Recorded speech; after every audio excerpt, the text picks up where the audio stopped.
Hello everyone, and I'm back again. Got a lot of explaining to do, I guess.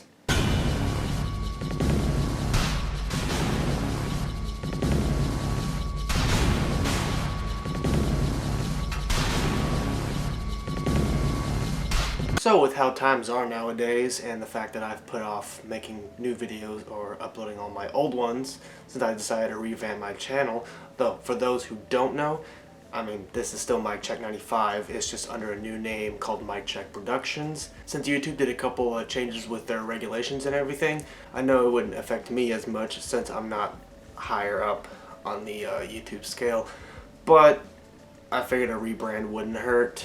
That way I can organize my channel a little bit better and so forth. There are a bunch of videos from the past, like 2016, a couple from 2017, and kind of further back, 2016, that I ended up losing, so I'm sorry that I lost those.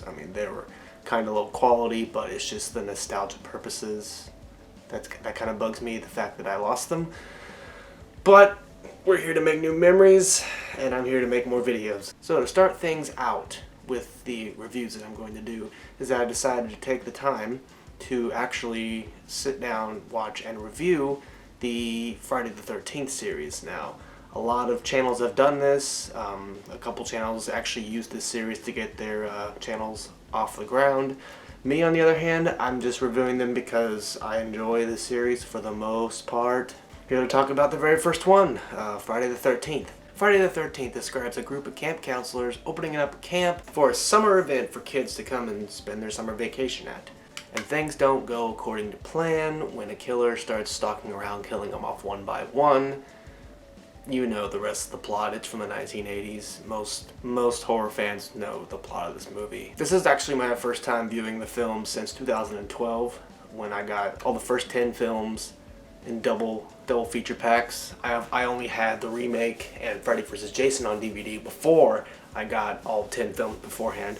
So looking back at this series from the last time I saw it, which was 8 years ago, I wasn't quite open with the cinematic universe or just cinema in general. I just enjoyed watching movies. Now that I've actually decided to be more open when it came to actually the making of the movies and seeing what a good movie is and a bad movie is, and becoming my own critic instead of going to other critics and getting my opinions on films, which I was really bad at the time. I would say I do appreciate this film a lot more than I would have 8 years ago. Acting overall is pretty good. A couple bad spots here and there, kind of like, oh, okay, that didn't age right, or, oh, alright, that's how that turned out, okay. I would say, from my memory of the entire series, I wouldn't say the kills were very memorable, except for maybe one where Kevin Bacon's character gets the arrow through the throat, through the bed and everything. That's probably the most memorable kill, and probably my favorite kill of the entire movie, besides the beheading of Pamela Voorhees at the very end.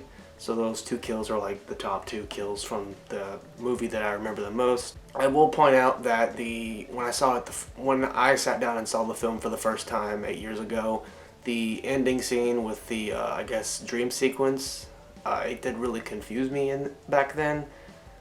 I thought it was just kind of like not really a dream sequence, and they just kind of put it in there. But looking back at it now, it's more of a dream sequence or whatever.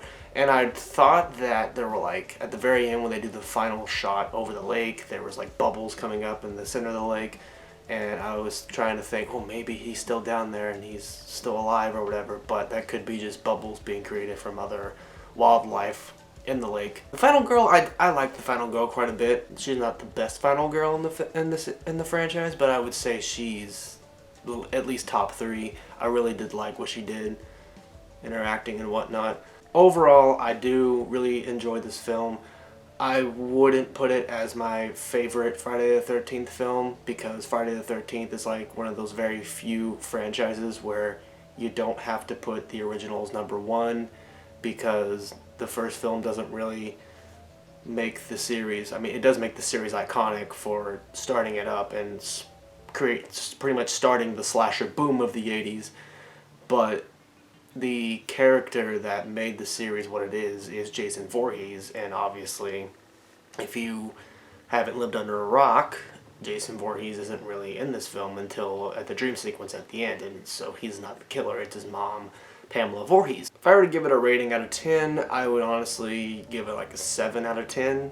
That's probably not doing it any justice because a lot of people would probably rank it higher and they'd actually appreciate it more than most films are, but like I said, there's a lot of mediocre films in this series that are ranked, I would say that are ranked lower than this one. It's enjoyable, but it's not my favorite in the series. Now, I hope you did enjoy this review. It's a very short one because I want to try and keep these short and sweet. There really isn't much to say about the first film because, like I said, it is the one that started everything. In my opinion, you can't really critique this film too much because of the amount of films that follow it. And by the time I'm done reviewing all 12, Jesus Christ, 12 of these movies, I'll be taking all the films, including the crossover and the remake, and ranking them from worst to best, in my opinion. This is MykeCheck'd95 on MykeCheck'd Productions. We'll see you in the next review, which will be Friday the 13th, Part 2.